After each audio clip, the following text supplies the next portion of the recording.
The girl walking alone at 4 a.m. Before sunrise on Valentine's Day, the road outside Shelby, North Carolina was wet and almost empty. Rain moved across North Carolina Highway 18, swallowing the edges of the pavement and turning the darkness beyond the shoulder into a wall. Most houses were still asleep, stores were closed, traffic came only occasionally, headlights appearing in the distance before sliding past and vanishing again. Somewhere on that highway, at roughly 4 a.m., drivers began noticing something that did not belong there. A small girl was walking alone through the rain. She was 9 years old. Her name was Asha Degree. The sight was disturbing because there was no obvious explanation for it. Asha was not an adult stranded after a breakdown. She was not an older teenager walking home from somewhere she should not have been. She was a fourth grader from a family home only a few miles away. The FBI would later describe her as shy, intelligent, competitive, and close to her family. She played basketball for Falston Elementary School. Nothing publicly established before that night explained why a child like her would deliberately step outside before dawn and begin walking along a rural highway. Her father, Harold Degree, had checked on Asha and her older brother at approximately 2:30 a.m. Both children appeared to be asleep. Sometime after that check and before the family began preparing for the morning, Asha left the house. There was no reported sign of forced entry. Investigators later learned that her book bag and some belongings were missing, evidence that suggested she had taken things with her rather than simply wandering outside for a moment. Whatever happened, the beginning of it appeared frighteningly quiet. A door opened, a child left. The sleeping house remained behind. There had been one recent disappointment in Asha's life. 2 days earlier, she had fouled out of a basketball game that her team eventually lost by a single point. According to accounts later given to investigators, the loss upset her badly. Yet by the following day, when the family attended church and Sunday school, that distress seemed to have passed. Investigators considered whether the game had mattered, but it never supplied a convincing answer to the greater question. A disappointing basketball game might explain tears. It did not easily explain a 9-year-old packing belongings and entering a storm-darkened highway hours before sunrise. That unanswered question follows every known step of the case. Why was she walking toward Shelby? The highway would have offered almost no comfort. Passing headlights could illuminate a child for a few seconds, then leave her behind in darkness again. The rain made the surrounding ground wet and the roadside vegetation difficult to see through. Every approaching engine would have announced itself before the vehicle arrived. Asha would have had time to hear each one coming. Then, light would sweep over the pavement, reveal her small figure to another stranger, and continue south or north into the night. Several motorists later told investigators they had seen a young female walking along Highway 18 at approximately 4 a.m. The sightings became crucial because they placed Asha outside her home and on the road. At least one driver became concerned enough to turn around and check on the child. The driver came back toward her. Instead of remaining on the shoulder, waving for assistance, or approaching the vehicle, the girl left the roadway and disappeared into the wooded darkness beside it. Investigators regard that encounter as the last confirmed sighting of Asha. That moment is where the disappearance becomes almost impossible to understand. A motorist had noticed her. Someone was attempting to check whether she needed help, yet Asha moved away from the road. Perhaps the returning vehicle frightened her. To a child alone before dawn, an unfamiliar adult approaching in a vehicle could have seemed more dangerous than the trees. That explanation is possible, but it leaves the larger mystery untouched. She had already done something far more unusual. She had left the safety of her house and continued walking through darkness and rain without asking those passing motorists for help. Her behavior raises another possibility, one that has followed public discussion of the case for years, but has never been established by investigators as fact. Asha may not have believed she was running away from something. She may have believed she was going somewhere. That distinction changes the feeling of the entire night. A child fleeing impulsively might move without direction, eventually become frightened, and seek help. A child following a plan could behave differently. She could have a destination in mind. She could believe there was a reason not to turn back. She could even reject help from strangers because, in her own understanding, she was not lost. And if there was a destination, there is the darker question of whether another person had anything to do with it. Investigators have never publicly established that anyone arranged a secret meeting with Aisha before she disappeared. There is no confirmed public account proving that somebody instructed her to leave home or promised to wait for her. The reason she left remains officially unknown. That absence of proof matters, but it does not make the question disappear. It makes the question larger, because whatever caused Asha to walk out that night was powerful enough to overcome the ordinary barriers between a 9-year-old child and a dark highway before dawn. If someone had gained her trust, the preparation would not necessarily have needed to happen that night. A plan could have existed only in Asha's mind, built from something said earlier and understood by her in a way adults around her never recognized. A child can keep a surprise. A child can believe a promise. A child can misunderstand danger when danger arrives wearing the face of familiarity. But there is no evidence allowing the narrative to identify such a person, and there is no documented conversation that investigators have publicly confirmed. The terror lies precisely there. Something motivated her. More than 26 years later, the public still does not know what it was. Back on Highway 18, the witness who turned around could only see that the child was gone from the pavement. Beyond the road was darkness and wooded ground. Searchers would later comb the surrounding area. Hundreds of community volunteers joined law enforcement. Search dogs failed to produce a promising trail. The image left behind was painfully simple. A 9-year-old had been visible beneath passing headlights one moment, then had stepped beyond the edge of the road and disappeared. By approximately 6:30 a.m., Asha's mother went to wake the children for school. Asha was not in bed. The family searched the house and quickly reported her missing. Those first hours changed the meaning of every ordinary detail. Her empty bed was no longer evidence that she had awakened early.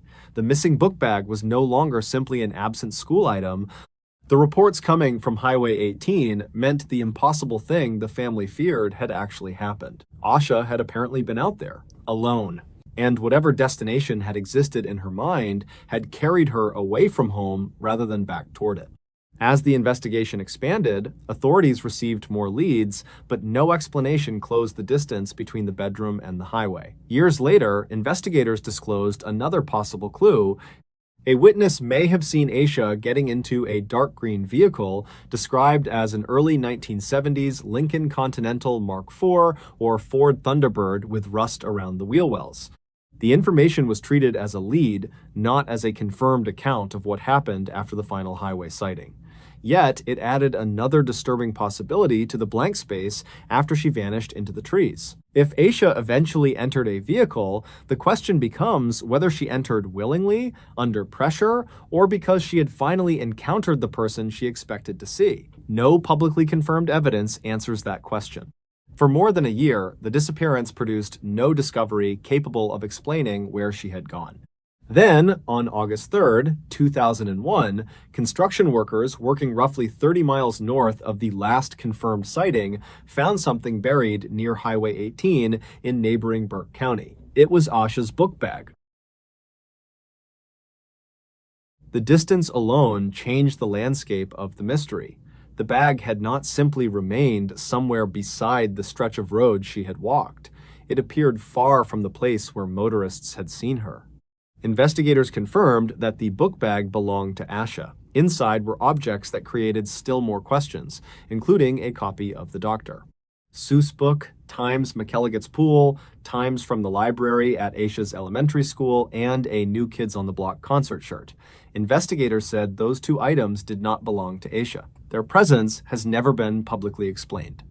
The book bag became a physical object linking two separate worlds. In the first world, Aisha was still a child, walking down a wet highway, carrying possessions from home. In the second, her bag was underground, miles away, while Asha herself was nowhere to be found. Someone, somehow, had to connect those worlds. That is why the central question remains more disturbing than any invented monster could be. The mystery does not begin with what happened after Aisha disappeared. It begins earlier, inside a quiet house, before anyone knew there was danger. What could make a 9-year-old wake in darkness, take her belongings, leave without waking her family, and walk toward a highway in the rain? Fear is one possibility, confusion is another, a private decision known only to Asha is another, and then there is the possibility that somewhere beyond the house, beyond the wet pavement and the intermittent headlights, she believed somebody was waiting. That possibility does not require imagining that Aisha understood herself to be in danger. The opposite is more frightening. If another person had somehow arranged to meet her, she may have trusted the plan.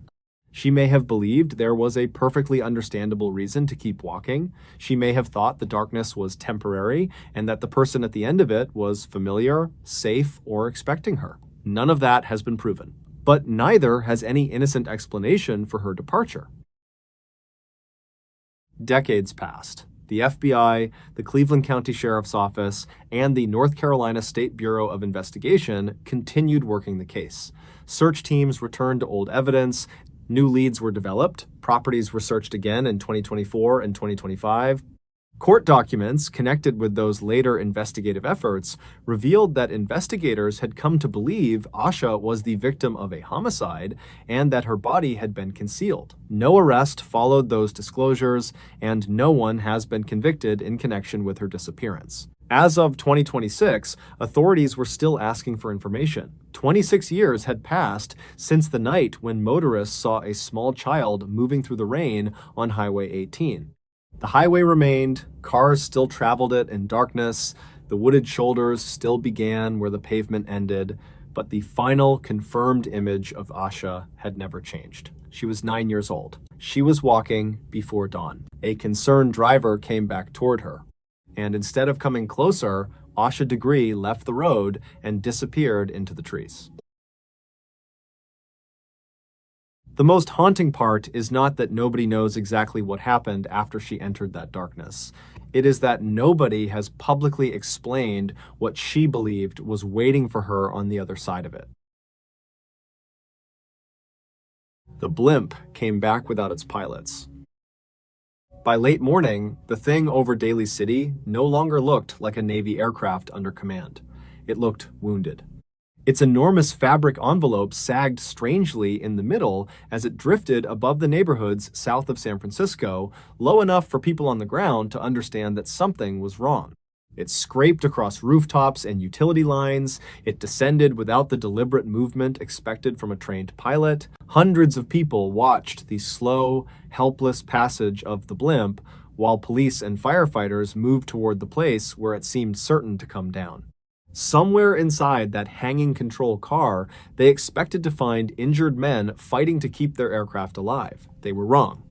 The Navy blimp, known as Late, eventually settled among the houses of Daly City. The impact was remarkable more for its strangeness than its violence. No crew came crawling from the control car. No injured pilot called for help. When rescuers reached the gondola and looked inside, Lieutenant Ernest DeWitt, Cody, and Ensign Charles Ellis Adams were gone. The machine had returned from the Pacific without them. Only a few hours earlier, there had been nothing supernatural about the flight. On Sunday, August 16, 1942, the United States was deep into the anxious first year of its war in the Pacific. California's coastline had reasons to be nervous. Earlier that year, a Japanese submarine had fired shells near Santa Barbara, and the possibility of enemy submarines offshore was taken seriously. The Navy used lighter-than-air craft because they could remain above the ocean for long periods, travel slowly, and descend close enough to inspect suspicious activity on the surface. Late was one of those patrol craft. Before entering Navy service, it had been a Goodyear blimp. By the summer of 1942, it belonged to Airship Patrol Squadron 32 and operated in the San Francisco Bay Area. It was not an experimental machine being trusted to untested men. The aircraft had already flown many times, and both officers assigned to it had substantial lighter-than-air experience. Cody was a Naval Academy graduate who had completed lighter-than-air training and accumulated hundreds of hours in airships. Adams had even deeper experience. His service had included the great Navy airships Los Angeles, Akron, and Macon. Years before, he had survived the loss of Macon when the massive rigid airship went down off California. On the morning aboard Late, Adams was making his first lighter-than-air flight after receiving his officer's commission.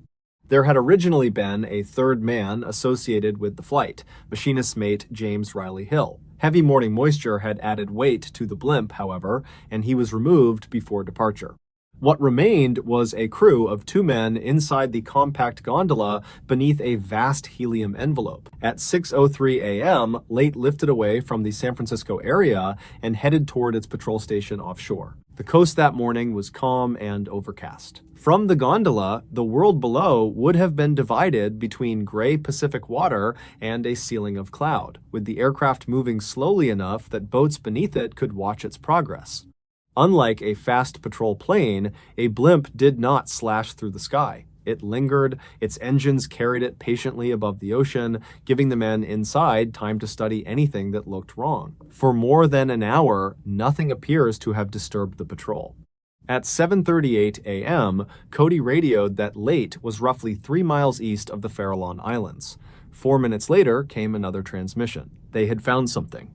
Cody reported that they were investigating a suspicious oil slick and told the station to stand by. Oil on the surface could mean many things, but in wartime it could also be evidence of a submarine below. The patrol had suddenly become exactly the kind of mission Late had been sent to perform. The blimp descended toward the water. Fishermen later reported seeing it near the Farallon Islands. They saw 2 men inside the gondola, they saw the aircraft circling low over the area, and watched float lights drop toward the surface. The blimp remained around the slick, searching. There were other vessels in those waters. This was not an empty ocean beyond all witnesses. People were watching. And yet somewhere during that inspection, the history of Late develops a hole. There was no radio message explaining an accident. There was no distress call saying that 1 man had fallen. There was no transmission reporting mechanical failure. There was no warning that the aircraft had been attacked. After the message about the oil slick, the voices of Cody and Adams disappeared from the radio. The silence did not immediately seem impossible. Radio problems existed, patrol aircraft sometimes missed reports, Cody had not sounded an alarm before communication stopped. But as the expected reports failed to arrive, attempts to reach Late produced nothing. Squadron personnel began trying to determine where the blimp had gone. Search activity followed as concern replaced routine uncertainty. Witnesses offshore supplied pieces, but not an answer. The aircraft had been seen circling the slick. 2 men had been visible aboard during that period. Later, the blimp was seen climbing and moving back toward the mainland. Other observations placed it unusually high before it disappeared beneath clouds again. The precise sequence differs among surviving accounts, one of the reasons the case has remained difficult to reconstruct. But a central fact does not change. At some point between the offshore patrol and the California shoreline, Late ceased to have a crew. The aircraft kept flying. Without the weight of Cody and Adams, the blimp could have become lighter and climbed. As helium expanded, automatic pressure valves could release gas. Eventually, the craft would become heavy again and descend.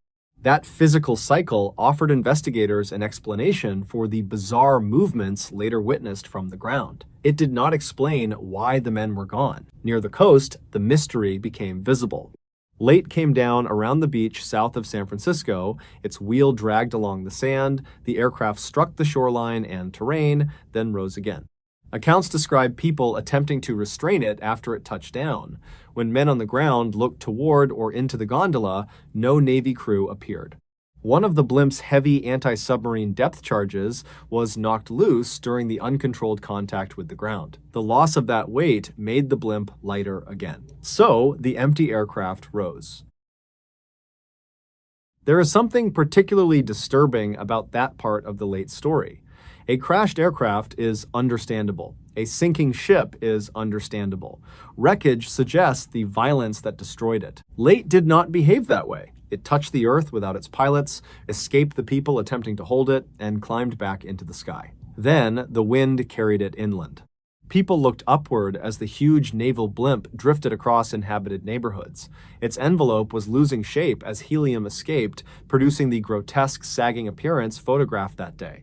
The engines and control surfaces could no longer provide purposeful flight because there was no one inside to command them. The aircraft descended over streets, utility lines, roofs, and backyards where ordinary Sunday life was unfolding beneath it.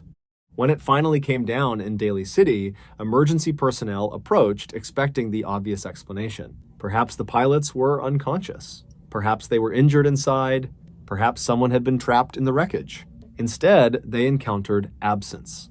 Witness accounts and later descriptions differ on the exact position of the gondola doors during different stages of the recovery. They do not differ on the essential discovery. The control compartment contained no Cody and no Adams. There were no bodies hidden in the airship. There was no crew waiting to explain what had happened over the Pacific. Then, investigators began examining what the men had left behind. The radio equipment was capable of operating. The aircraft's engines showed no failure that explained the disappearance beyond damage acquired during the unmanned journey ashore. There was still fuel. Equipment remained aboard. A briefcase containing classified material had not been removed. Cody's cap was reported resting on the instrument panel. The parachutes and rubber life raft remained with the blimp. The missing life jackets offered no solution. The men were required to wear them during overwater flight, so investigators had reason to expect those jackets to be on Cody and Adams themselves. Everything necessary to create a normal explanation seemed to lead back to the same question. Why would two experienced Navy airmen leave an aircraft over the ocean without first using a working radio to tell anyone why? The Navy considered the possibility of a sudden accident at the open gondola. One reconstruction imagined Adams moving toward the opening to deploy a marker over the oil slick. He might have slipped. Cody might then have left the controls and tried to save him. If both men lost their grip during those few seconds, the blimp would suddenly become lighter and climb while they fell into the Pacific below. It was physically possible. It was also never proved. Even the Navy's favored explanation remained conjecture. No witness watching the aircraft reported seeing both officers fall in the manner required by the theory. No confirmed trace of their bodies or equipment was recovered. The populated waters and the presence of nearby vessels made that silence even harder to understand. Other stories gathered around the vacuum. People speculated about enemy submarines. Some imagined capture. Others proposed a hidden person aboard the aircraft, a fight, deliberate disappearance, or increasingly strange explanations as the decades passed. Witnesses themselves sometimes contradicted one another. Some claimed to have seen people jumping. Another account described more figures aboard than the official crew contained. None of those reports produced Cody or Adams. Searchers combed the waters and coastline. Nothing emerged that could tell investigators where the two officers had gone. No final radio message was recovered because none had been transmitted. No discovered wreck explained their disappearance because their aircraft had survived. No body provided the location of the event. No surviving witness could identify the moment when a Navy blimp containing two men became a Navy blimp containing none. Late itself did not die with its mystery. It was repaired and returned to service. After the war, its control car eventually went back to Goodyear and continued its strange second life in civilian aviation. The gondola was later preserved as a museum artifact, a physical survivor from an incident whose two human participants never came home. That survival is what separates the disappearance of Cody and Adams from so many other wartime losses. Usually, the sea keeps the aircraft too. Here, the machine came back. Its controls came back, its radio came back, its parachutes came back, its raft came back, the classified documents came back, Cody's cap came back. Only the two men did not. And somewhere between the suspicious stain on the Pacific and the moment an empty blimp drifted above the roofs of Daly City, something happened that caused two experienced naval aviators to vanish without sending the message that should have explained everything. The radio remained silent. The ocean gave nothing back, and Late finished the journey alone. He entered the bar and never came out. In the early hours of April 1st, 2006, the Ugly Tuna Saloon was still full of people. Music pressed through the second-floor bar near the Ohio State University campus in Columbus, Ohio. Conversations overlapped beneath it. People moved between tables, the entrance, and the escalator, carrying customers down toward High Street. Security cameras watched the flow. Friends stood within shouting distance of one another. Staff prepared for closing. Nothing about the setting suggested that a person could simply disappear inside it. Yet somewhere in those final minutes before 2 a.m., 27-year-old medical student Brian Schaefer passed beyond the last place a camera could clearly account for him. He was surrounded by people when he vanished. Brian was a second-year medical student at Ohio State. The weeks before that night had been difficult. His mother, Renee, had recently died after battling illness, and Brian had been pushing through medical school while dealing with the loss. Spring break was beginning, and a trip to Miami with his girlfriend, Alexis Wagoner, was waiting only days away. Earlier, on March 31st, Brian had eaten dinner with his father, Randy. Later, he went out with his friend, Clint Florence. What followed looked ordinary enough for a college district beginning a break from classes. They drank, moved between bars, and eventually met Meredith Reed, a friend of Clint's. Near the end of the night, Meredith drove them back to the Ugly Tuna Saloon. At approximately 1:15 a.m., surveillance cameras recorded the group arriving. The bar occupied an upper level of the South Campus Gateway complex, reached by escalator. The camera near that entrance became one of the most important witnesses in the case, not because it captured something violent, but because it captured something almost painfully normal. Brian was there. Clint was there. Meredith was there. They moved into the bar among everyone else. There was no visible struggle. No unknown figure dragged Brian away. No sudden panic spread through the crowd. The footage simply established a fact that investigators would later return to again and again. Brian Schaefer had entered the area of the bar. For roughly the next 40 minutes, the night continued around him. Near closing time, Brian became separated from Clint and Meredith. Shortly before 2 a.m., the security footage captured him again near the entrance. He was standing outside the immediate bar area, talking with two women. He appeared casual. There was no obvious emergency taking place. After the brief conversation, Brian turned away from them and moved back toward the bar entrance. Then he passed out of the camera's view. Those were the last confirmed images of Brian Schaefer. Nothing in the footage announced that the moment mattered. There was no reason for anyone watching it live to focus on him. He was simply one man among many near a crowded bar at closing time.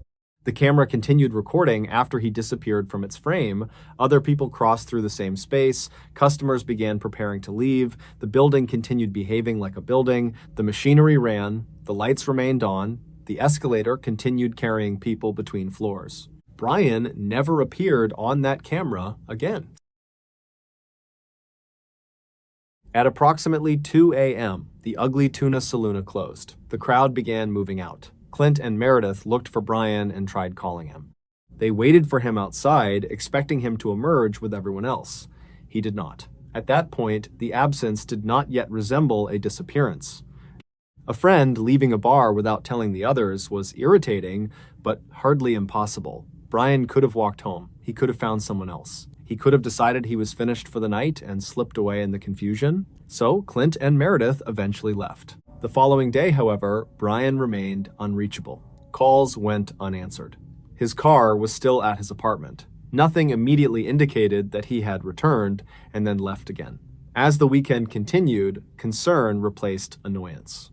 His family could not locate him. Alexis could not reach him. Then Brian failed to appear for the flight that was supposed to take them to Miami. A missing person investigation began. The police returned to the place where Brian had last been seen, and the security footage became central to the problem. The camera had done exactly what cameras were supposed to do. It had recorded people entering and leaving. It showed Brian arriving. It showed him near the entrance shortly before closing. It showed him moving out of frame toward the bar. What investigators could not find was the ordinary ending to that sequence. Brian descending the escalator. Brian leaving with another group. Brian passing through the main customer route. Brian appearing outside. There was no clear image of any of those things. The footage was examined extensively. People moving through the entrance were studied. Investigators considered whether Brian might have disguised his appearance enough to pass unnoticed, perhaps by changing something about his clothing or posture. But one investigator who worked the case would later say he was certain Brian had not left by the escalator. The camera that had established his presence had become a boundary. On one side of that boundary, Brian existed. On the other, there was nothing investigators could identify as him. That is where the disappearance becomes difficult to think about comfortably. A missing person outdoors can disappear into distance. There are roads, woods, rivers, vehicles, and countless directions. Someone leaving a house unseen can vanish before anyone realizes a search is necessary. Brian disappeared from a place designed to move people in predictable directions. Customers came up, customers drank. The bar closed. Customers came down. The security system captured that movement. Police could watch the night unfold again without the noise, without the alcohol, without the confusion of being physically present. They could stop the images at the moment Brian appeared near the entrance. They could follow the crowd after he vanished from view. They could examine the people who came down. The answer should have been somewhere in those images. It was not. Yet the Ugly Tuna Saloona was not a sealed room. Away from the familiar route used by patrons was another possibility, one far less visible in the story whenever the disappearance is reduced to the sentence that Brian entered a bar and never came out. Near the area where Brian was last seen was a service door. It was not the normal public exit. Beyond it was access toward a hallway and an area of the building that was under construction at the time. Investigators knew about it. That detail changes the shape of the mystery. Not enough to solve it. Enough to make it darker? If Brian left through the customer route, investigators believed the surveillance should have shown him. But what if he did not use the customer route? The possibility does not require a secret tunnel or a hidden chamber. It requires only a door most customers had no reason to use. Beyond the bright, crowded environment of the bar, the construction area represented something completely different. It was not where people were expected to walk after a night of drinking. Access through that part of the building was considered difficult, particularly for someone who had been drinking. Cameras covering other areas did not provide the same simple certainty as the primary entrance camera. That means the terrifying question is not whether Brian somehow became invisible. It is whether he crossed from a watch space into a poorly watched one. Perhaps only a few steps separated those two conditions. A man could be surrounded by music, conversation, cameras, and strangers, then move through the wrong doorway and suddenly enter a part of the building where none of those protections mattered in the same way. The known footage ends before providing the answer. Anything beyond that point remains possibility rather than fact. There is no confirmed evidence showing Brian entering the construction area. There is no confirmed footage showing him using the service exit. There is no documented discovery proving that something happened to him inside that part of the complex. But investigators had to consider routes that the public did not normally use because the normal route failed to explain his disappearance. That single fact leaves an uncomfortable image behind. While the crowd was flowing toward the escalator, Brian may have been moving somewhere else. Police searched the surrounding area, construction spaces were examined, dumpsters were checked, the search expanded beyond the building and into Columbus. The nearby Olentangy River became part of the effort. Investigators interviewed people who had been at the bar. The two women seen speaking with Brian were identified. Bar employees and others were questioned. Nothing produced Brian. No confirmed trail continued from the Ugly Tuna Saloona. His bank activity did not reveal a new life beginning somewhere else. No confirmed sighting established that he had deliberately disappeared. Searches did not uncover remains that could explain an accident. No publicly established evidence proved an abduction. The bar itself eventually closed years later, but the disappearance remained attached to the location in memory because the final footage refuses to behave like the beginning of a mystery. It looks too ordinary. That is what gives the recording its weight. Brian does not look like a man approaching the last confirmed seconds of his known life. He is not running. He is not visibly asking for help. No obvious threat follows him into the blind spot. He simply walks beyond what the camera can see. Then, the world loses him. Months after the disappearance, another strange moment briefly disturbed the silence. Brian's phone, which had normally gone directly to voicemail, reportedly rang when Alexis called it. A signal was associated with a tower northwest of Columbus, although the carrier indicated that technical behavior could explain what happened. No confirmed contact followed, there was no voice on the other end. No message arrived explaining where Brian had been. Years passed. Investigators continued receiving tips, possible sightings were checked, none brought Brian home. The Ohio Bureau of Criminal Investigation later produced an age-progressed image showing what he might look like as an older man. By 2026, 2 decades had passed since Brian disappeared. The official missing person record still remained. There was still no confirmed answer. That leaves the final horror exactly where it began, inside a crowded building in Columbus shortly before closing time. The instinct is to watch the escalator.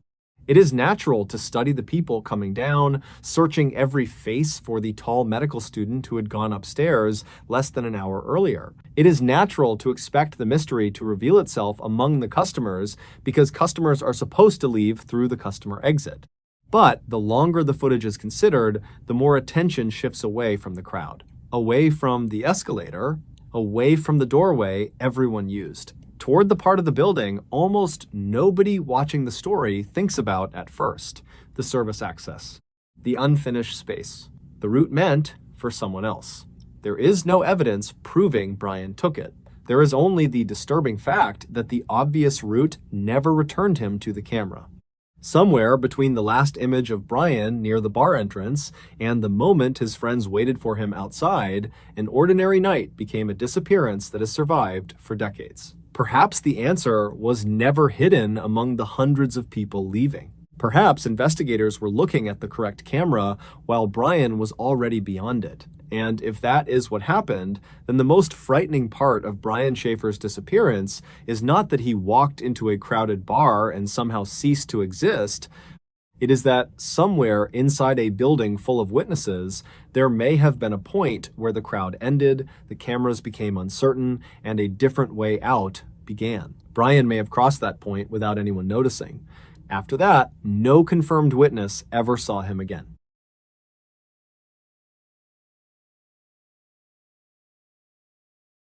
Their boat was found. They weren't. The Colorado River does not move quietly through the Grand Canyon. Even where the surface appears calm, there is weight beneath it, a steady, grinding force pressing through stone corridors older than anything human beings have ever built. In the narrow reaches, the sound of water rebounds from wall to wall until its source becomes difficult to place. A splash downstream can seem to come from behind. A falling rock can sound like a footstep. Wind crossing an opening high above can descend as a low murmur that has no visible cause. In the winter of 1928, Glenn and Bessie Hyde entered that enormous stone enclosure in a wooden boat, believing the river would eventually carry them back into the ordinary world. It never did. They were newlyweds, and their honeymoon was something few couples would have considered romantic. Glenn was an experienced outdoorsman with previous river experience. Bessie was newer to the demands of whitewater, but she had willingly joined him in an undertaking that was ambitious even for seasoned river runners. At Green River, Utah, Glenn built a flat-bottomed wooden sweep scow roughly 20 feet long. It was not a small recreational craft. It carried their food, blankets, camping equipment, clothing, personal belongings, a rifle, Bessie's journal, and the supplies required for weeks in country where a mistake could become permanent.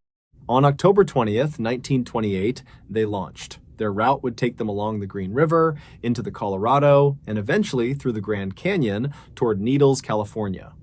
Glenn hoped to make unusually fast time through the canyon. The journey could also place Bessie in the record books as the first known woman to complete such a passage through the Grand Canyon. For a while, the plans seemed to be working. Photographs from the journey showed 2 small human figures surrounded by rock on a scale difficult to comprehend. Their scow appears almost fragile beneath the canyon walls. The farther south they traveled, the less the outside world mattered. There were no roads running beside them, no line of houses beyond the next bend, no easy route upward. The canyon had its own geography, built vertically rather than horizontally. A place on the rim could appear close enough to touch while requiring an exhausting climb to reach. Side canyons opened like dark cuts in the walls, some ending quickly, others winding away beyond sight. And always, there was the river. At night, after the light disappeared from the upper cliffs, darkness collected first at water level. The temperature dropped, cooking smells faded, small noises became distinct. Water rubbed against gravel, driftwood knocked softly against stone, loose rock occasionally clicked somewhere above and then fell silent before reaching the river. The walls prevented sound from escaping cleanly, throwing it backward and forward until distance became unreliable. The canyon could make two people feel as though they were the only living things for miles. It could also make them feel as though they were not. By November, the hides had reached the heart of the Grand Canyon. They survived dangerous water and continued downstream. Glenn himself had already been thrown from the scow during an earlier accident in Marble Canyon after being struck by a sweep. He went beneath the rushing water and managed to struggle back aboard. It was a warning of how quickly the river could separate a person from the boat, carrying everything needed to survive. Yet, they continued. Near the Bright Angel area, Glenn and Bessie left the river temporarily and climbed to the south rim. For a brief period, they were back among buildings, trails, voices, and other people. They visited photographer and veteran canyon resident Emery Kolb. Photographs were taken. Kolb offered them life preservers before they returned to the Colorado. Glenn declined. Then, the couple descended again. On November 18th, they were seen continuing downriver below Hermit Rapid. Those were the last confirmed human eyes known to have seen Glenn and Bessie Hyde alive. What happened afterward had to be reconstructed from objects. Their camera survived. Their journal survived. Their boat survived. The people did not. The surviving photographs showed that the hides traveled considerably farther after leaving the last people who saw them. Bessie's journal recorded their continued progress through the canyon. Whatever happened was not immediate. For days after they vanished from ordinary human contact, the couple remained together on the Colorado, moving deeper into the western reaches where the canyon became increasingly remote. There is something unsettling about that interval because the hides were already missing before anyone understood that they were missing. Each evening, they could still have made camp as they had before. Glenn could have checked the scow, Bessie could have written in her journal. Their blankets could have been spread near the river while darkness rose along the canyon walls. Somewhere beyond those walls, families ate dinner beneath electric lights and closed doors against the cold. The hides existed in another world entirely, enclosed by stone and reachable mainly by the same river, carrying them farther away. Their records show continued movement, then the record stops. When the couple failed to emerge as expected, concern became a search. Glenn's father, Roland Hyde, traveled toward the canyon and committed himself to finding his son and daughter-in-law. Aircraft were brought into the effort, an extraordinary advantage in terrain where searching even a small area from the ground could consume days. From above, the Colorado appeared as a thin line buried inside a continent of broken stone. Searchers followed that line. In the third week of December, an aircraft finally spotted something on the river near River Mile 237, a wooden scow. For a moment, the discovery must have seemed like the end of the search. After days of uncertainty, the missing couple's boat had finally appeared below them. The searchers had found the hides. Then, they came closer. The boat was empty. Not emptied. Empty. That difference became the center of everything that followed. Their belongings had not vanished with them. Food remained. Camping equipment remained. Hiking supplies remained. Money remained. Glenn's rifle remained. Bessie's journal remained. Their camera remained. The things two people would normally take if they intended to abandon their boat in one of the most inaccessible landscapes in America were still associated with the scow. There was no neat message explaining a change of plans. There was no couple waiting beside it. There were only possessions. And the canyon. The condition of the boat encouraged the most straightforward theory. Somewhere upstream, perhaps in dangerous water around the rapids below the last places described in Bessie's journal, Glenn and Bessie could have been thrown overboard. A wooden scow could continue downstream after losing the people inside it. The Colorado was powerful enough to take two bodies and leave their equipment behind. It remains the explanation many river historians have found most plausible. But plausibility is not the same thing as witnessing an event. No survivor described the accident. No body settled the question. No final photograph showed the moment before it happened. The canyon kept that part. And because it kept that part, another possibility has always remained at the edges of the story. Not a documented event, but a question created by the terrible condition of the evidence. What if the river was not what made them leave the boat? What if they stepped out? The thought becomes disturbing only after considering what leaving the scow would have meant. That boat was transportation, shelter, storage, and survival concentrated into one object. The Colorado was their route forward. Walking out of the Western Grand Canyon without preparation was not equivalent to abandoning a car beside a road. The cliffs did not provide convenient exits. Side canyons could narrow into obstacles or terminate beneath walls. Routes that seemed possible from the river could become impassable after hours of climbing. Water away from the Colorado could not be assumed. Winter nights could become bitterly cold. Two people intending to walk any meaningful distance would have reason to carry food. They would have reason to carry camping equipment. They would have reason to take money. They would have reason to take the rifle. Yet those things remained. So, if Glenn and Bessie ever left the scow voluntarily, the decision may have felt temporary. Perhaps only a few yards. Perhaps only for a moment. Perhaps because something on shore demanded their attention. There is no surviving entry describing such a moment. That absence is precisely where the canyon becomes frightening. A person beside the Colorado can hear things that cannot immediately be located. Water striking hidden rocks produces deep pulses beneath the louder surface noise. Canyon walls redirect voices and impacts. Wind enters narrow drainages and changes tone as it moves through them. A stone, loosened by temperature, can fall in darkness with a sequence of impacts resembling deliberate movement. Most of those sounds have ordinary causes. But ordinary causes are less comforting when the cause cannot be seen. Imagine the scow pulled close enough to shore for the night. The river is black, except where faint light reflects from moving water. The cliffs above have disappeared into darkness. The fire is low. Somewhere beyond the edge of camp, gravel shifts. Then nothing. A minute later, another sound comes from farther inside the side canyon. Not loud, just enough to make someone look. The surviving evidence cannot say that this happened to Glenn and Bessie Hyde. It can only leave open the more disturbing fact that no one knows what their final minutes contained.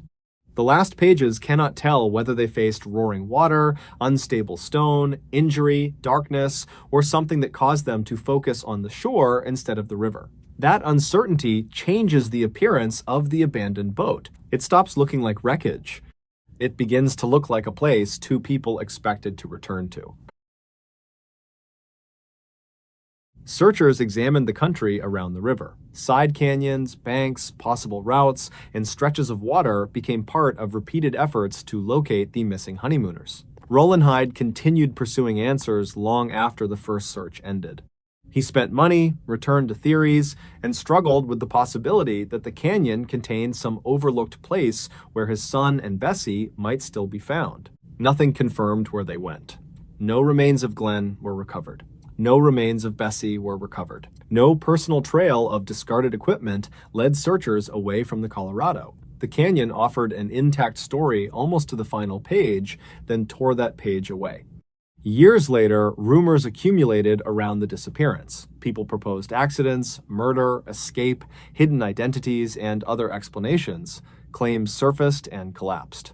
None produced Glenn and Bessie. None supplied the missing moment between two people traveling downriver and an empty boat moving without them.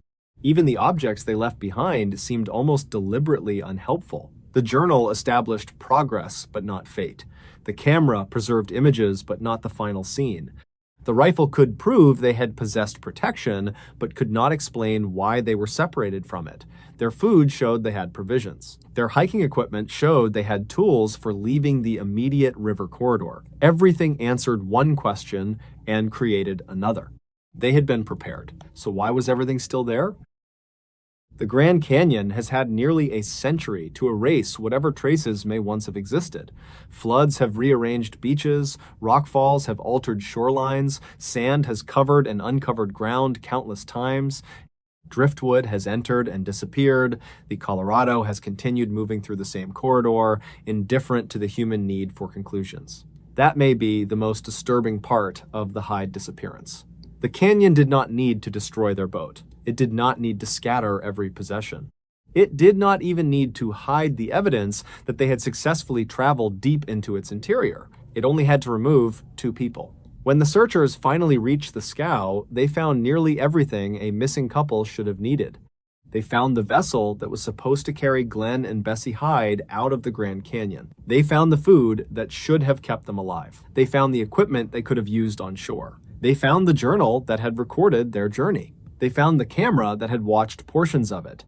But the canyon had kept the only evidence that mattered: Glenn and Bessie themselves. The National Park Service would later describe their disappearance as one of the greatest mysteries in Grand Canyon history. That description endures because nothing discovered afterward has closed the distance between the living couple photographed beside their scow and the empty vessel recovered farther downstream. Visitors can still look into the Grand Canyon and see the same deceptive geography. Sunlight touches one wall while the opposite side is already dark. A ledge that seems broad from above disappears into shadow. The Colorado looks thin from the rim, almost harmless, though its sound rises thousands of feet through the stone. Down near the river, the perspective reverses. The sky becomes the narrow thing. The walls become the world. And somewhere beyond the last confirmed movements of Glenn and Bessie Hyde lies a short stretch of canyon where their story ended without leaving its ending behind. The boat came out of that silence. They never did.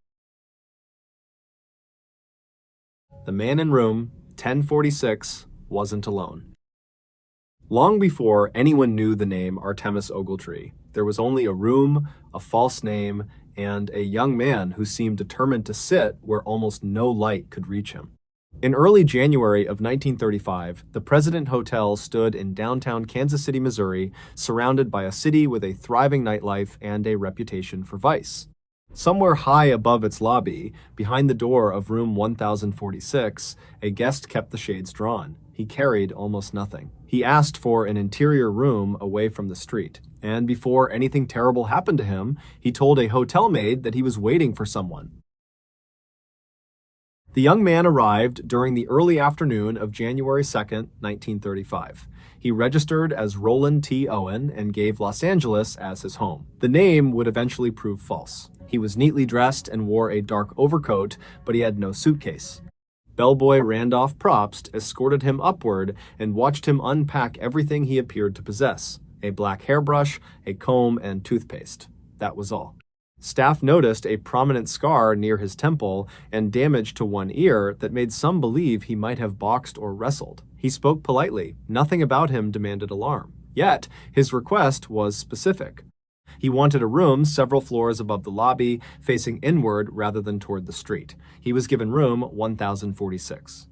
After receiving the key, Owen left the hotel. Later, maid Mary Soptic entered room 1046 and found him there. He allowed her to clean while he remained inside. The shades were closed. Only a dim lamp was burning. As she worked, he brushed his hair, put on his overcoat, and prepared to leave. Then he made a request that would become one of the most unsettling details in the entire case. He asked her not to lock the door because he was expecting a friend in a few minutes. Soptic later told police that something about his expression and behavior made him seem worried, perhaps even afraid. Later that afternoon, Soptic returned with fresh towels. She opened the door and encountered almost the same darkness. Owen was inside again, fully dressed, lying on the bed. The room was so dim that illumination from the hallway helped reveal what was beside him. On a table was a handwritten message addressed to someone named Dawn. It said that Owen would return in 15 minutes and instructed Dawn to wait. There was no explanation for who Dawn was. There was no explanation for why Owen, who had been expecting someone, was now lying silently in the dark. The following morning, January 3rd, Soptic returned at approximately 10:30 a.m. The door was locked. Under the hotel room's locking arrangement, she believed that meant the guest had gone out, she used her key. But when the door opened, Owen was still inside. He was sitting in the darkness. According to her later statement, the strange implication was difficult to ignore. If the lock had operated as she understood it, someone appeared to have locked him inside from the hallway. While Soptic cleaned, the telephone rang. Owen answered. This time, the invisible figure haunting the edges of the story acquired a name again. Owen addressed the caller as Dawn. He told Dawn that he did not want anything to eat because he had already eaten breakfast. The conversation itself was ordinary. That was what made it disturbing. Owen did not sound as though he were speaking to a stranger. Dawn was somebody expected, somebody familiar enough to telephone the room. Somebody whose arrival had apparently mattered enough that Owen had asked a maid to leave his door unlocked the day before. Soptic continued working. Owen asked questions about the hotel and about her duties. Eventually, she left him alone. When she returned around 4 p.m. with towels, something had changed. Before opening the door, she heard voices. There were 2 men inside room 1046. She knocked and announced the towels. A man's voice answered her. She later described it as loud, deep, or rough, and apparently different from Owen's. The man told her that towels were not needed. Soptic knew that was strange because she had already removed the room's towels earlier. Still, she did not enter. She walked away, leaving Owen behind the closed door with the man whose voice she had just heard. As evening settled over the hotel, there were other voices on the floor. A woman staying nearby later told investigators that she heard loud talking and profanity involving both men and women.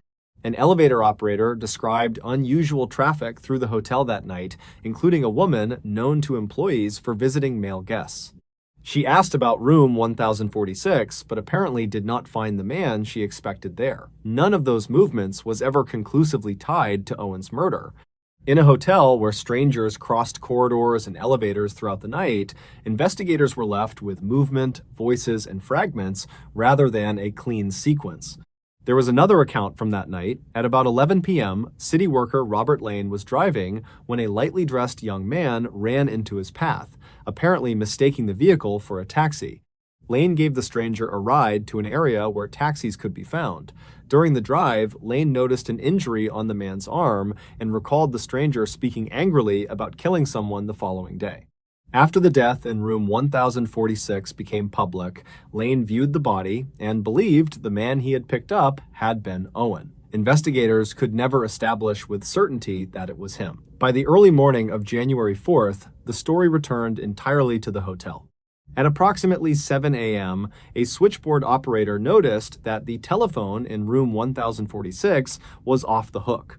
Probst, the same bellboy who had escorted Owen upstairs when he checked in, was sent to investigate. A "Do Not Disturb" sign hung from the door. Probst knocked. A voice from inside told him to come in. But the door was locked. Probst could not enter. He knocked again. The voice told him to turn on the lights. That instruction made no sense to a man standing in a hallway outside a locked room. Unable to enter, Probst shouted through the door that the telephone needed to be put back on its hook. Then he left. The telephone remained off the hook. At approximately 8:30 a.m., another bellboy, Harold Pike, was sent upstairs. The "Do Not Disturb" sign was still there.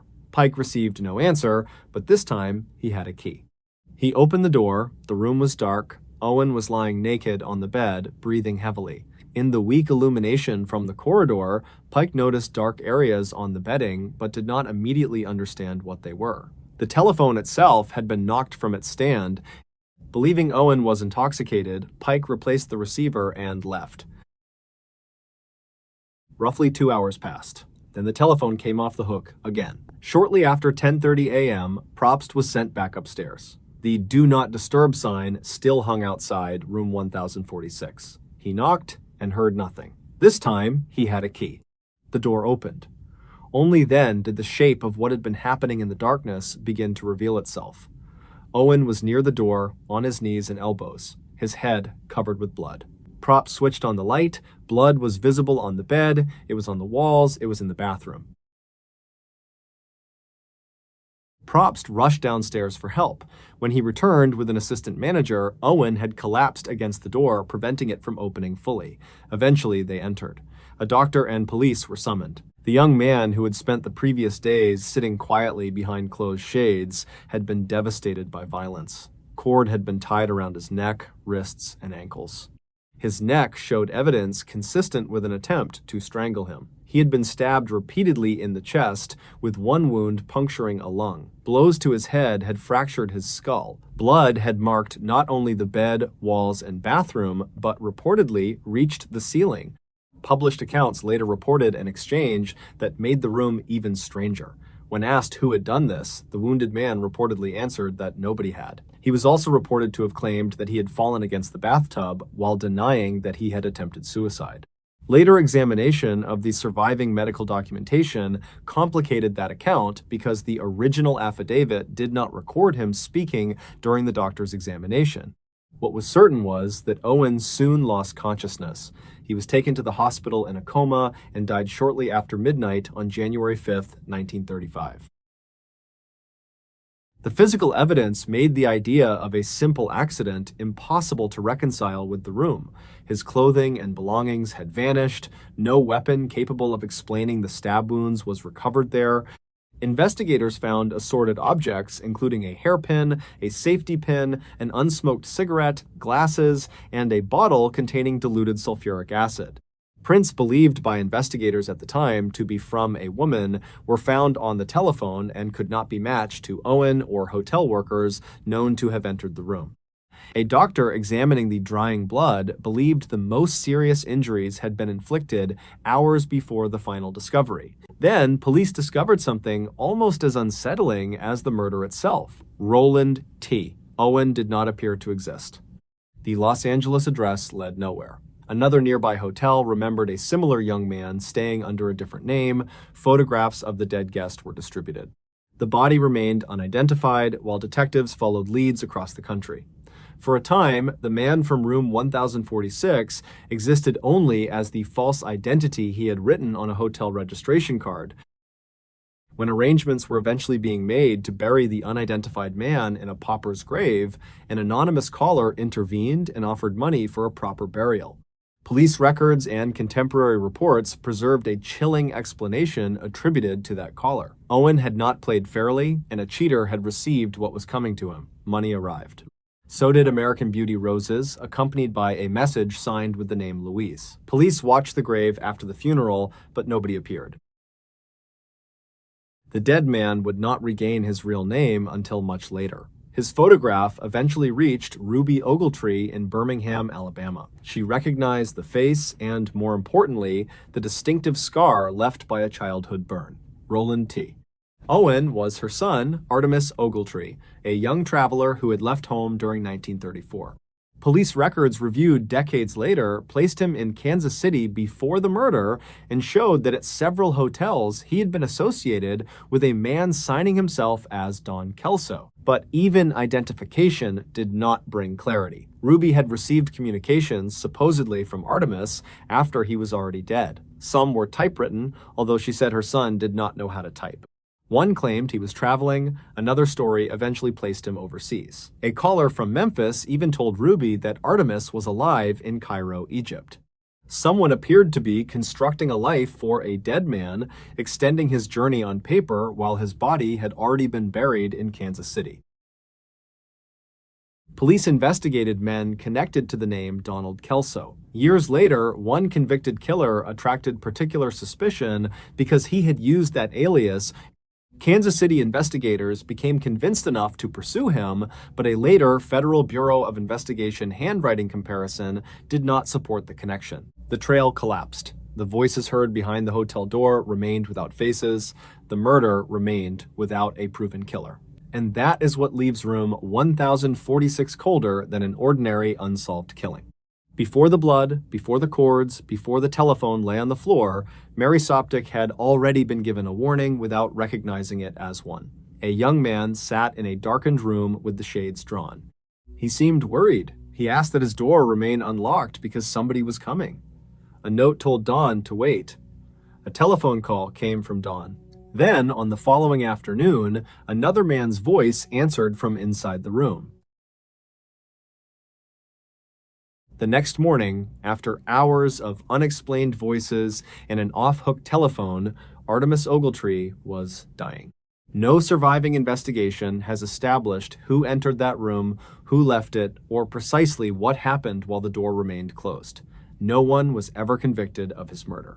The false name was eventually stripped away, the body received its identity, but the most disturbing question survived the young man himself. When Artemis Ogletree told the maid he was waiting for someone in room 1046, he apparently knew that someone was coming. What history never managed to determine was who, exactly, he had invited to step through the door. Dinner was ready. The crew was gone.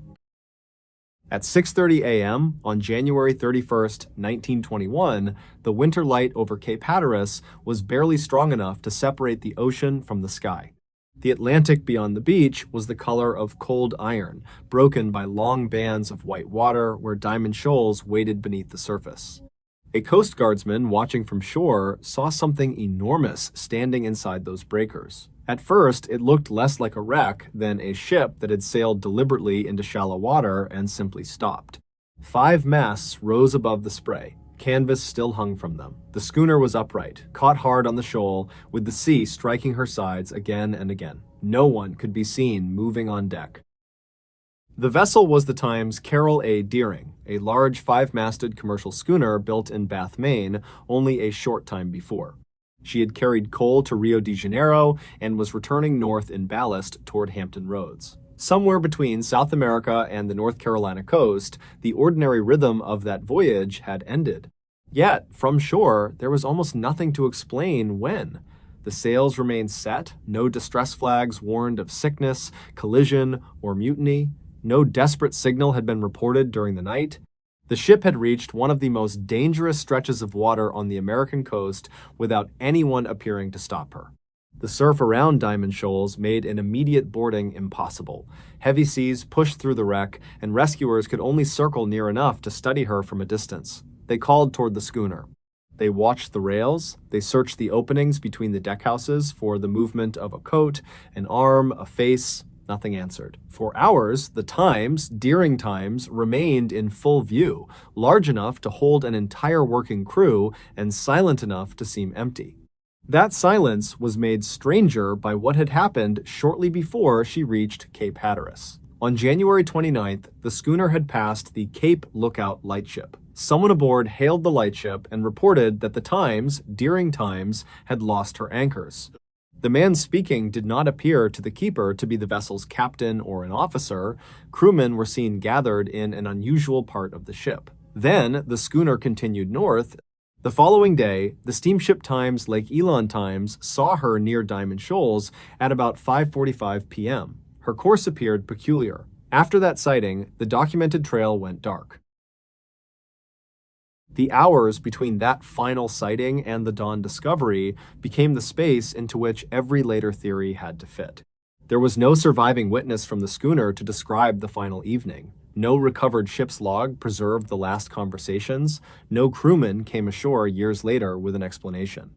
What happened on deck after sunset is therefore unknowable. But the condition of the ship would leave behind one detail that made those missing hours especially difficult to forget. Food had been prepared. That fact creates a grim possibility, not a confirmed sequence, but one that seems almost impossible to avoid imagining. Night would have settled early over the January Atlantic. The schooner would have moved north beneath a hard winter sky, timbers flexing with every swell. Below deck, the sound of the sea would not have been distant. It would have traveled through the hull as dull impacts and long wooden groans. Crockery would have shifted slightly whenever the vessel rolled. Somewhere in the galley, metal pots would have clicked against the stove. The air would have carried the mixed smell of food, smoke, damp clothing, salt water, and the enclosed warmth of men who had spent weeks at sea. Someone was preparing a meal. Whatever arguments or suspicions may have existed aboard, that ordinary act suggests routine had not entirely collapsed. Men expected to eat, a table was being made ready, pots were in use, dishes waited. Hunger still mattered. The next few minutes were expected to resemble hundreds of other evenings aboard working ships. And then, perhaps, something changed above them. There is no record proving that a lookout shouted down from the deck. There is no surviving testimony saying that a sailor heard footsteps stop overhead. There is no entry describing a light on the horizon, another vessel, a human figure, or something less understandable. There is only the empty ship that remained afterward. If someone below heard a call from the deck, it may have sounded ordinary at first. A man could have put down whatever he was holding and climbed the companionway to see what the lookout wanted. The temperature outside would have struck him immediately. Wind coming off the Atlantic in January would have cut through the warmth clinging to his clothes. Behind him, yellow light from below would have spilled only a short distance across the boards before being swallowed by the dark. He might have called to the man already outside. No answer. He might have walked toward the bow, one hand on a rail wet with spray, boots sounding against timber. The schooner would still have been moving. Canvas overhead would have pulled and snapped, rigging would have hummed under tension. Beyond the rails, there would have been almost nothing to see except black water and occasional white foam breaking under the hull. Whatever was out there, if anything was out there at all, left no description behind. Below deck, the others would still have been waiting. Minutes passed differently aboard a ship at night. A short absence can be blamed on work. Someone may be checking a line. Someone may be speaking with the captain. Someone may have seen weather ahead. But eventually, an absence becomes noticeable. Perhaps a second man went up. Again, there is no evidence confirming that it happened this way. It is only one path through the silence left by the records. The second man would climb into the same wind. He would expect to find the first almost immediately. Instead, he would see ropes, masts, moving canvas, the long black outline of the deck, and perhaps nobody standing where anybody should have been standing. He might call a name. The wind would carry it away. He might walk farther. Then he too would fail to return. A third man might finally become irritated enough to investigate. By then, the food would be cooling. Someone could have lifted a lid from a pot and looked toward the companionway. The normal sounds of a vessel would suddenly become difficult to separate from other sounds. A loose rope striking wood, a block shifting overhead, water washing along the hull, footsteps that might have been footsteps, until they stopped. One man disappears into darkness. Another follows, then another. It is an effective nightmare precisely because there is no document proving it happened. The historical record offers only the result. At some point, every human being aboard the Times, Carol A., during times ceased to be aboard her. And the ship continued toward Diamond Shoals. A sailing vessel that size was not a lifeless object. It required hands. Men trimmed sails, watched the compass, checked the sea, judged the wind, and corrected the course. Yet, during the final approach to Cape Hatteras, something carried the Times during times forward with enough canvas still standing to make her appear almost purposeful from a distance. The coastline ahead was dangerous and well known. Diamond Shoals had destroyed ships before. Water depth changed, currents crossed, breaking seas could appear where open ocean seemed to be only moments earlier. Still, the schooner came on. Perhaps the crew abandoned her together after some emergency. That possibility became one of many considered afterward. Her boats were missing when the vessel was finally examined. If the men lowered them into rough water, they could have vanished without reaching shore. But that explanation creates its own disturbing question. Why leave a large schooner that was still afloat for small open boats in winter seas? And why leave food waiting behind? The ocean offered no answer. For several days, weather prevented a proper examination. The stranded schooner remained exposed to heavy seas, her hull working deeper into the shoal. On the morning of February 4th, men finally reached her. Captain James Carlson of the Wrecking Tug Times Rescue Times boarded with assistance nearby from the Cutter Times Manning. The scene was no longer preserved exactly as it had been when the vessel first grounded. Waves had battered her for days, water had moved through openings, anything light enough could have shifted, but the essential fact remained unchanged. There was nobody aboard. The search moved through spaces that should have contained people. Cabins stood without their owners. Passageways led only to other empty compartments. The men searching knew what accidents at sea could leave behind. They could have understood bodies. They could have understood blood. They could have understood a sick captain, injured sailors, men trapped below, or evidence that the schooner had been violently taken. Instead, they found absence. Both boats were gone. Personal belongings were missing. Important navigation equipment and papers were missing. The ship's anchors were gone as well. Yet other stores remained aboard. There was no clear scene of a massacre and no surviving explanation written where rescuers could find it. Then there was the galley. Food had been laid out as though a meal was being prepared. Accounts preserved by the Coast Guard described pots on the stove and dishes left unwashed. It did not resemble a vessel abandoned months earlier and slowly emptied by time. It suggested interruption. Something ordinary had been happening, and then the people responsible for that ordinary thing were simply no longer there. The terror of the times, Carol A. Deering times, does not depend on finding blood in that room. It depends on finding dinner. A violent scene would have provided direction. Broken furniture might suggest a fight. Damage to a door might suggest someone forcing entry. Bodies would have offered forensic evidence. Prepared food offered nothing except timing. It suggested men who expected to remain aboard, men who expected another hour, men who expected to sit down. Somewhere between preparing that meal and the ship reaching Diamond Shoals, those expectations ended. Investigators later pursued nearly every explanation the age could provide. Mutiny was considered. Piracy was considered. Rum-running criminals entered the speculation. Federal officials examined stranger theories involving radicals and organized attacks on shipping. A message, supposedly found in a bottle, claimed the schooner had been captured, but the message was ultimately exposed as a hoax. None of those investigations recovered the missing crew, the ship's log, or the lost navigation equipment. The wreck itself did not remain intact long enough to guard its secrets forever. The sea continued breaking it apart. In March of 1921, the remains were removed and destroyed because they had become a hazard to navigation. Wood from the wreck eventually reached the coast, but the men who had sailed aboard her did not return with it. That left only the last known moments. A schooner moving north. A strange hail near Cape Lookout. A final sighting near Diamond Shoals. Night. Then a ship without people. Perhaps there had been one sudden emergency and everyone left together. Perhaps fear of grounding drove them into the boats. Perhaps violence happened where the sea later erased every trace of it. Or perhaps the final minutes unfolded more quietly.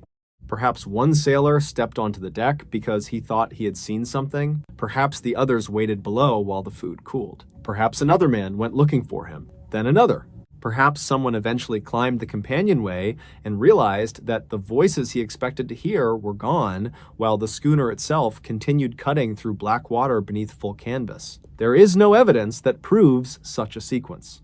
There is also no surviving person who can say that it did not happen. What is known is colder than any invention. At dawn, the Times Carol A. Deering Times was still there. Her masts were still there. Her sails were still there. The sea was still pushing her against Diamond Shoals.